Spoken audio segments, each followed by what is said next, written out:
Hello everyone, मैं हूं सचिन और आप सबका बहुत बहुत स्वागत है मेरे इस यूट्यूब चैनल पे। और आज का ये जो वीडियो है ये मैं क्लास 7th के बच्चों के लिए बना रहा हूं और जो टॉपिक है वो है पेरीमीटर और एरिया। तो सबसे पहले हम लोग ये समझेंगे कि पेरीमीटर और एरिया क्या होता है और उसके बाद में इससे रिलेटेड कुछ फॉर्मूला हम लोग देखेंगे और उससे रिलेटेड कुछ हम लोग प्रॉब्लम्स भी करेंगे। ठीक है, तो चलिए सबसे पहले पेरीमीटर और एरिया को समझते हैं हम लोग। तो यहाँ पे अगर मैं यहाँ पे कुछ फिगर्स ले लूं, अगर यहाँ पे जाता हूँ मैं, यहाँ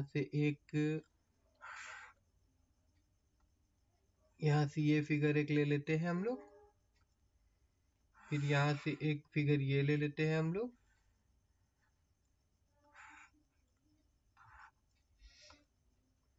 उसके बाद में फिर एक, मान लीजिए कि ये भी एक फिगर हम लोग ले लेते हैं।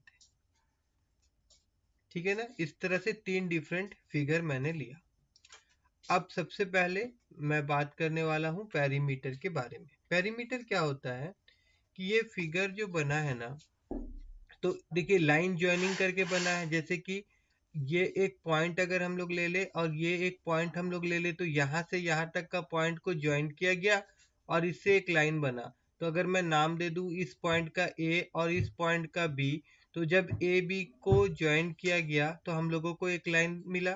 उसके बाद एक पॉइंट यहाँ पे मैं लिख दूं सी, और उसके बाद फिर बी को सी के साथ ज्वाइन किया गया तो फिर एक लाइन मिला, और फिर ए सी को ज्वाइन कर दिया गया तो मेरे को ये पर्टिकुलर फिगर मिल गया। तो अब अगर पेरीमीटर जब भी आपको बोलेगा तो आपको क्या करना होगा कि इनका लेंथ को सम करना होगा। ये जो फिगर बना है ना, तो ये जो लाइन सब मिल रहा है ना हम लोग को, जैसे ये लाइन आपका ए बी बी सी और ए सी, इनका सम करना ही पेरीमीटर होता है। मतलब बाउंड्री का आप लेंथ निकाल दीजिए तो वो आपका पेरीमीटर हो जाता है। इस प्रकार से अगर ये जो ट्रायंगल है, राइट एंगल ट्रायंगल है, तो इसका अगर मेरे को पेरीमीटर निकालना है तो मैं क्या करूंगा, मैं ए बी का लेंथ को प्लस कर दूंगा बी सी के लेंथ के साथ, और फिर बी सी का लेंथ को मैं प्लस कर दूंगा ए सी के लेंथ के साथ। मान लीजिए कि ये आपका 3 है, ये आपका 5 है और ये आपका 4 है, तो इसका पेरीमीटर क्या हो जाएगा, 3 plus 5 plus 4, that is equal to कितना हो जा रहा है, 12 हो जा रहा है। ठीक है ना। अब अगर दूसरा फिगर का अगर मैं आप लोगों को बात करूं, जैसे कि ये है, तो यहाँ पे मान लीजिए कि ये एक पॉइंट में ले लेता हूँ ए, यहाँ ले लेता हूँ बी, और यहाँ ले लेता हूँ सी, और यहाँ ले लेता हूँ डी। अब ए और डी का जो लेंथ है वो मान लीजिए कि 5 मीटर है, और बी और सी का जो है ये भी 5 मीटर है। ए बी का मैं मान लेता हूँ कि ये 6 मीटर है, और इसका मैं मान लेता हूँ कि 6 मीटर है। और अगर मेरे को बोला जाए कि ए बी सी डी का पेरीमीटर निकालना है, तो यहाँ पे मेरे को क्या करना होगा, A B plus B C plus D C plus A D, सबको जोड़ देना होगा। तो यहाँ पे देखिए ए बी कितना है, 6 है, बी सी कितना है, 5 है, और फिर डी सी कितना है, 6 है, और फिर ए डी कितना है, ये भी आपका 5 है ना। तो इन सबको अगर मैं जोड़ दूं तो ये कितना हो जाएगा, ये 12 10 मतलब कि 22 हो जाएगा। ठीक है, वो तो आपको समझ में आ रहा होगा कि जब भी आपको पेरीमीटर बोलना है जाएगा तो आपको उस फिगर का जो बाउंड्री होगा उसका क्या करना होगा, आपको सम निकाल देना होगा। ठीक है ना। अब यहाँ पे जैसे कि एक फिगर दिया हुआ है, मतलब मैंने खुद अभी ड्रॉ किया है, तो इसका ना अगर पॉइंट मैं दे दूं ए, यहाँ पे मैं दे दूं बी, यहाँ पे मैं दे दूं सी, यहाँ पे मैं दे दूं डी, यहाँ पे मैं दे दूं ए बी सी डी, यहाँ पे मैं ई दे दूं, यहाँ पे मैं इसको दे A B C D E F करके मैंने दे दिया। अब मान लीजिए कि सबका ऑल साइड सर इक्वल है, ऐसा हम लोग सोच लेते हैं, और एक साइड अगर 5 है तो ये भी 5 है, ये भी 5 है, ये भी 5 है, ये भी 5 है, और ये भी 5 है। ठीक है ना। तो भाई सबको सम कर देंगे हम लोग। ठीक है ना, कितना है, 1 है, 2 है, 3 है, 4 है, 5 है, 6 है, मतलब 5 6 30 आ जाएगा। बात खत्म, मैं यहाँ कर देता हूँ। और ये भी समझ में आ गया कि कोई भी फिगर हो उसका बाउंड्री का सम निकालना ही क्या हो जाता है, पेरीमीटर हो जाता है। नाउ अब हम लोग बात करते हैं एरिया के बारे में। तो मैं थोड़ा सा इसको ऊपर कर देता हूँ ऐसे करके, ठीक है। अब एरिया के लिए मैं यहाँ पे इसको लेता हूँ एक, है ना। हम लोग फिर से एक बार पेरीमीटर के बारे में बात करेंगे, मगर एक बार मैं यहाँ पे ले लेता हूँ, ये एक शेप ले लेते हैं हम लोग। उसके बाद में फिर मैं यहाँ जाता हूँ और एक शेप लेके आ जाता हूँ।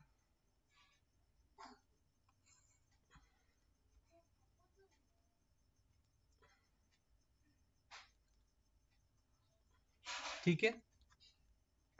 अब जब एरिया निकालने के लिए बोला जाएगा तो आपको ये पूरा, मतलब ये जो शेप जितना एरिया कवर किया है ना, ये शेप जितना एरिया कवर किया है, मतलब मैं जितना पेंट कर रहा हूँ ना इसमें, मेरे को पूरा चाहिए, पूरा पूरा पूरा पूरा, ठीक है ना। ये पूरा मेरे को चाहिए, ठीक है। मैं हटा देता हूँ, समझ में आया होगा आप लोगों को। उसको हम लोग क्या बोलते हैं, एरिया बोलते हैं। तो अब एरिया कैसे निकालेंगे हम लोग, तो एरिया निकालने के लिए क्या चाहिए हम लोगों को, एक ये जो शेप है ना, जैसे कि अभी नॉर्मली मैं बताऊं तो अब ये दोनों शेप का नाम देखिए, एक शेप है और ये एक शेप है। तो आप सबको पता होगा ये जो शेप है पर्टिकुलर, इसको हम लोग क्या बोलते हैं, SQUARE बोलते हैं। इसको हम लोग क्या बोलते हैं, स्क्वायर बोलते हैं। और इसको हम लोग क्या बोलते हैं, रेक्ट एंगल बोलते हैं। इसको हम लोग क्या बोलते हैं, रेक्ट एंगल बोलते हैं, ठीक है। तो अब स्क्वायर का अगर हम लोगों को क्या निकालना हो, आपका एरिया निकालना हो, या फिर रेक्टेंगल का एरिया निकालना हो, तो देखिए यहाँ पे एक चीज होता है कि सब इसका लेंथ चाहिए और ब्रेथ चाहिए, ठीक है। और इसका भी मेरे को लेंथ चाहिए और ब्रेथ ही चाहिए, दोनों का। अगर मैं फॉर्मूला का बात करूं तो एरिया निकालने के लिए हम लोग को लेंथ इंटू ब्रेथ ही चाहिए, चाहे वो आपका रेक्टेंगल हो चाहे वो आपका स्क्वायर हो। अब बोलेंगे सर लेकिन स्क्वायर का तो साइड स्क्वायर होता है, वो क्यों होता है, देखिए क्योंकि यहाँ पे स्क्वायर में क्या होता है कि L और B जो है बोथ आर इक्वल हो जाता है, ऑल साइड्स आर इक्वल होता है। तो ये दोनों आपस में इक्वल है, तो इसको अगर मैं A ले लूं तो इस प्रकार से इधर क्या हो जाता है, एरिया जो होता है ये आपका A स्क्वायर हो जाता है। दैट मीन्स A इंटू ए अगर मैं लिख दूं, तो अभी स्क्वायर में अगर आपको दिक्कत होगा तो A इंटू ए लिख दूं तो चलेगा। या फिर यहाँ पे बहुत सारा बुक में क्या लिखा हुआ रहता है, साइड इंटू साइड लिखा हुआ रहता है, साइड इंटू साइड लिखा हुआ रहता है। बिकॉज स्क्वायर का आप सबको पता ही होगा एक प्रॉपर्टी कि ऑल साइड्स आर इक्वल होता है, ऑल साइड्स आर इक्वल होता है। तो अब इसका लेंथ का वैल्यू जितना होगा ब्रेथ का वैल्यू भी उतना ही होगा, ठीक है। तो हम लोग इसको इस प्रकार से लिख सकते हैं या फिर इस प्रकार से लिख सकते हैं, ठीक है ना। या फिर हम साइड स्क्वायर भी लिख सकते हैं, या फिर हम साइड स्क्वायर भी, एरिया इज इक्वल टू हम लोग क्या लिख सकते हैं, साइड का स्क्वायर। इस प्रकार से भी हम लोग लिख सकते हैं, ठीक है। अब रहा सवाल इसका, तो क्या होता है कि इसमें लेंथ और ब्रेथ अलग होता है, इनका वैल्यू सेम नहीं होता है। लेंथ का कुछ वैल्यू अलग होगा और ब्रेथ का कुछ अलग होगा। तो एरिया ऑफ रेक्टेंगल के लिए हम लोग लेंथ इंटू ब्रेथ वाला फॉर्मूला यूज करते हैं, ठीक है। अब उसी प्रकार से ट्राइंगल का अगर एरिया निकालने के लिए बोला जाए, जैसे कि यहाँ पे अगर मैं एक ट्राइंगल, एक मिनट मैं थोड़ा से ऐसे जाता हूँ और यहाँ पे मैं एक ट्राइंगल ले आता हूँ, ठीक है ना। अभी ट्राइंगल का अगर एरिया निकालने के लिए बोला जाए तो इसके लिए हम लोगों को इसका हाइट मालूम होना चाहिए। पहला चीज क्या मालूम होना चाहिए, हाइट मालूम होना चाहिए। और ये हाइट जिस बेस पे बना हुआ है उसका लेंथ मालूम होना चाहिए। जैसे कि यहाँ पे ये जो है ये इस लेंथ में, जैसे ए बी सी, और ये पॉइंट को मैं अगर एच ले लूं, इस पॉइंट को मैं एच ले लूं, तो देखिए यहाँ पे जो ए सी है ये बेस कहलाएगा, ए सी जो है ये लाइन जो है ये बेस कहलाएगा। और ये जो हाइट है ना ए बी बी एच जो है ये इसका हाइट कहलाएगा, HEIGHT हाइट, और एक बात आपको ध्यान रखना है कि जब भी ट्रायंगल बनेगा तो अगर इस ट्रायंगल का मैं नाम दे दूं ए बी और सी, और अगर मैं ऐसे करके ड्रॉ करूं एक लाइन यहाँ पे, ऐसे करके मैं परपेंडिकुलर बना दूं, तो ये क्या हो जाएगा, ये इसका हाइट हो जाएगा, ये इसका हाइट हो जाएगा। तो अब इसका फॉर्मूला जो होता है एरिया निकालने का, वो होता है half into base into height होता है, half into base into height होता है। तो इसमें ध्यान देने वाला बात ये है कि आप उसी हाइट को लेंगे जहाँ, मतलब बेस और हाइट किसका लेंगे, जैसे ये बीसी के ऊपर में ये हाइट बना हुआ है ना, तो आप यहाँ पे बेस किसको लेंगे, बीसी को लेंगे, और यहाँ पे हाइट मान लीजिए अगर ये डी है तो एडी को हाइट लेंगे। अब यहीं पे इसी क्वेश्चन में मान लीजिए कि ये कुछ इस प्रकार से अगर मैं बना दूं, इस प्रकार से बना दूं, तो अब देखिए कि यहाँ पे इसका नाम मैं ई दे दूं, तो यहाँ पे अगर आप देखिए, ध्यान दीजिएगा, अगर आप ऐसे लिखते हैं कि हाफ लिखे और उसके बाद में बेस का जगह में आप BC लिख दिए, मगर हाइट का जगह में अगर आप CE लिख देंगे ना, यहाँ पे अगर आप लिख देते हैं C और E, तो ये गलत हो जाएगा। आपको ध्यान देना है कि जिसका हाइट ले रहे वही बेस चाहिए। जैसे यहाँ पे AB आपका बेस है, उसके ऊपर में ये CE हाइट बन रहा है, तो यहाँ पे बेस क्या होगा आपका, यहाँ पे बेस AB ही होगा। बात समझ में आ रहा होगा, ये ट्रायंगल में ध्यान रखना होगा आप लोगों को, ठीक है ना।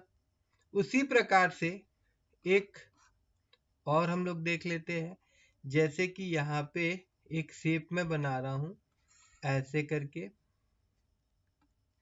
और उसके बाद में ऐसे करके, और उसके बाद में ऐसे, और फिर ऐसे, ठीक है। इस शेप का नाम क्या है, इस शेप को देख के कुछ याद आ रहा है, इस शेप का नाम आप पढ़े थे क्लास में, ठीक है। अभी तो ये रिवीजन क्लास हो रहा है ना, लेकिन स्कूल में आपका हुआ होगा, एट दैट टाइम आप इसको पढ़े होंगे ना। इस शेप का नाम क्या है, इस शेप का नाम है पैरेललोग्राम, ठीक है ना। यहाँ पे स्पेलिंग गलत हो रहा है, एक मिनट, PARALELOGRAM।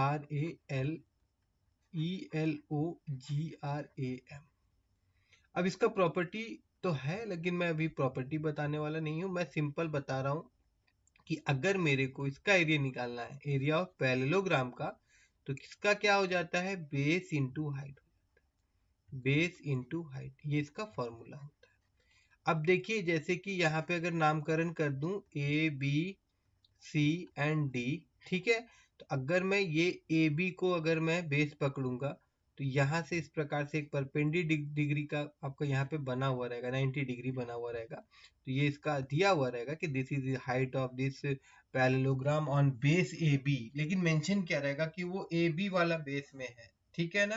तभी हम लोग अगर AB का बेस लेंगे और उसके बाद ये पॉइंट अगर DE है, तो यहाँ पे मेरे को AB लिखना होगा, और उसके बाद में यहाँ पे मैं क्या करूंगा, DE लिखूंगा। तो ये चीज ध्यान देना है, और कुछ नहीं। इसके लिए भी जैसे ट्रायंगल में मैंने आपको समझाया उस तरह।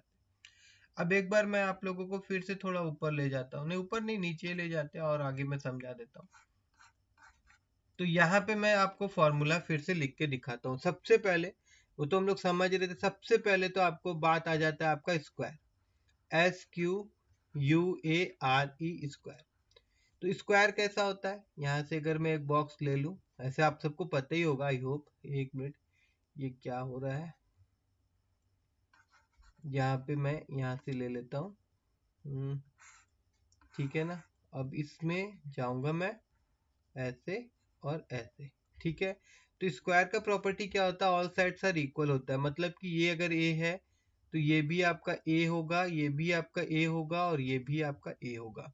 तो अगर आपको एरिया ऑफ स्क्वायर निकालने के लिए बोला जाए, एरिया ऑफ SQUARE स्क्वायर निकालने के लिए बोला जाए, तो आप क्या करेंगे, साइड का स्क्वायर निकाल देंगे, मतलब कि आप साइड इंटू साइड लिख देंगे। दैट मीन्स यहाँ पे a इंटू ए भी लिख सकते हैं, और a into A that is equal to A square भी लिख सकते हैं।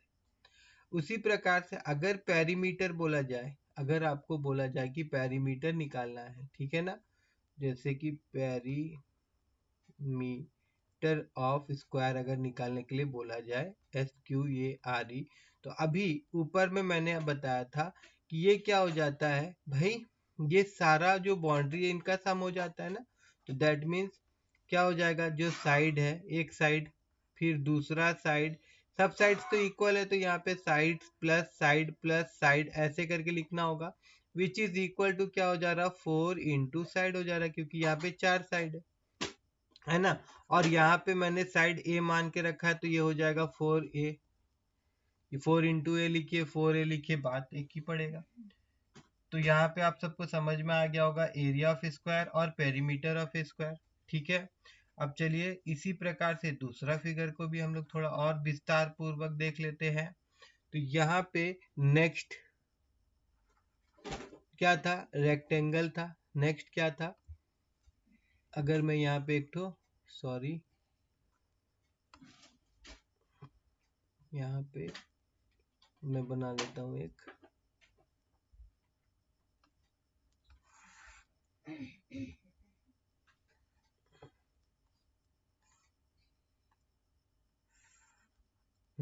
तो ये क्या हो गया, ये आपका रेक्टेंगल हो गया, ठीक है। तो रेक्टेंगल में क्या होता है, अपोजिट साइड से इक्वल होता है, मतलब कि ये अगर L है तो ये भी आपका L होगा, और ये आपका B है तो ये भी आपका B होगा, ठीक है ना, अपोजिट साइड से इक्वल होता है। तो अगर रेक्टेंगल का एरिया का बारे में बात हो, एरिया ऑफ रेक्टेंगल आपको निकालने के लिए बोला जाए, एरिया ऑफ रेक्टेंगल निकालने के लिए बोला जाए, तो आपको क्या करना होगा, L इंटू बी कर देना होगा, लेंथ इंटू ब्रेथ, ओके। अब अगर यहाँ पे आपको पेरीमीटर बोला जाए,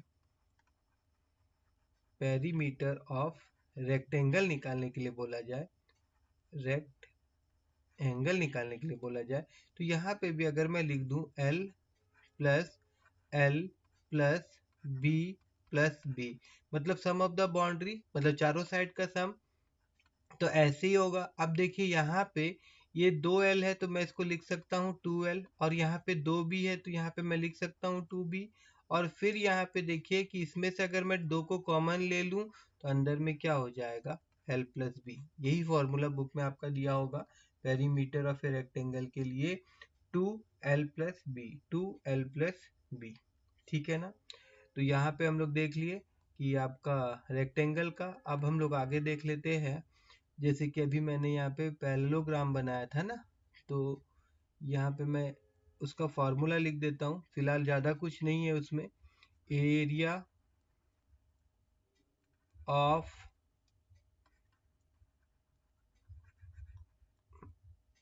पैरेललोग्राम, तो इसका क्या हो जाता है, इसका हो जाता है base into height, base into height, ठीक है ना। इसको सीनियर क्लास में आप जाएंगे तो और डीपली पढ़ेंगे, बहुत कुछ है 9 क्लास 8 क्लास में पढ़ने के लिए। अभी आपको सिर्फ ये फॉर्मूला याद रखना है, बेस इंटू हाइट, ठीक है ना। अच्छा चलिए अब आगे हम लोग और जाते हैं। अब ट्राइंगल जो था, तो यहाँ पे अगर मैं एक ट्राइंगल लेके आ जाऊं, यहाँ पे एक ट्राइंगल यहाँ पे मैं लेके आ जाता हूँ, ठीक है ना। तो अब triangle, different types of triangle होता है, आई होप कि आप सबको पता होगा, लेकिन अगर अभी फिलहाल मैं सिंपल एक तो बात करूँ जो आपके भी बुक में है, तो ट्रायंगल का फॉर्मूला क्या होता है कि आपको हाइट मालूम होना चाहिए एरिया निकालने के लिए, और दूसरा उस हाइट का बेस जो होगा वो मालूम होना चाहिए, तब आप इसका एरिया निकाल लेंगे आराम से। Area of triangle, area of triangle equal to half into base into height हो जाएगा, half into base into height हो जाएगा। और रहा बात है कि अगर आपको पेरीमीटर निकालने के लिए बोला जाए, पेरीमीटर निकालने के लिए बोला जाए किसका, ट्राइंगल का, ट्राइंगल का, तो फिर क्या करना होगा आपको, आपको इन सबको जोड़ देना होगा जो 3 साइड्स है। जैसे कि मान लीजिए ए बी सी 3 साइड्स है, तो ए प्लस बी प्लस सी कर देना होगा, ठीक है ना, सम ऑफ द 3 साइड्स अगर आपको पेरीमीटर बोला जाए, ठीक है। उसके बाद आगे हम लोग देखते हैं एक बहुत ही इंपॉर्टेंट चीज जिसे हम सर्कल कहते हैं।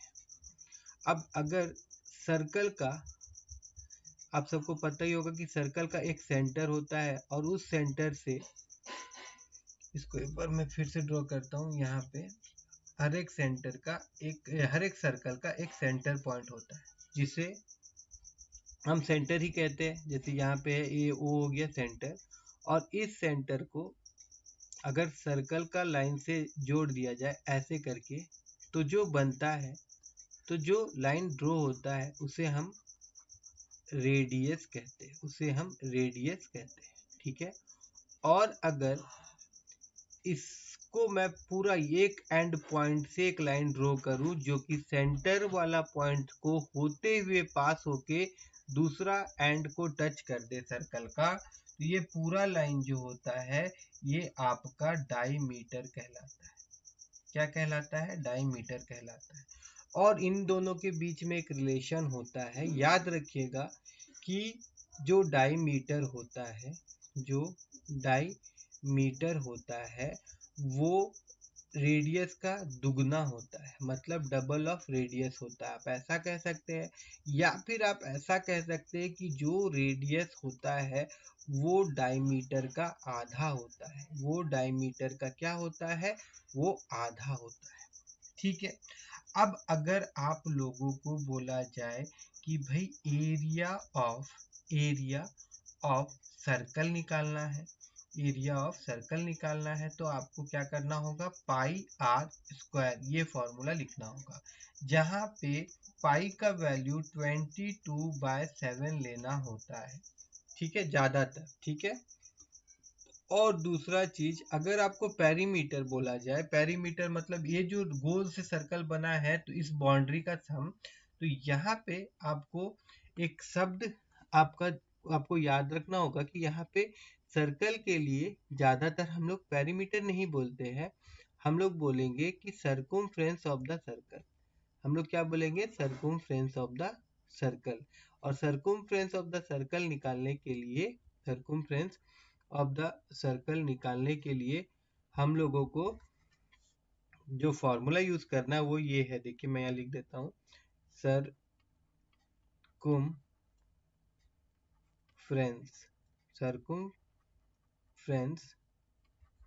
Of circle. तो सर्कमफ्रेंस ऑफ सर्कल होता है pi r, 2 pi r, not pi r, 2 pi r होता है। कितना होता है? 2 पाई आर, जहाँ पे पाई का वैल्यू होता है 22/7। कुछ कुछ केस में अगर पाई का वैल्यू अलग दिया जाता है तो आप 3.14 समथिंग होता है, लेकिन आपके बुक में ज़्यादातर यही दिया हुआ है वैल्यू 22/7, तो आप इसी का यूज़ करेंगे। ठीक है ना? तो बस ये सारा फॉर्मूला यूज करके हम लोग क्या करेंगे? कुछ क्वेश्चन सॉल्व करेंगे। कुछ क्वेश्चन हम लोग नेक्स्ट क्लास में देखेंगे। आज का क्लास में इतने ही। और अगर मेरा ये क्लास आज का आप लोगों को पसंद आया हो तो फिर मेरे इस वीडियो को लाइक करिएगा और मेरे चैनल को सब्सक्राइब करना मत भूलिएगा।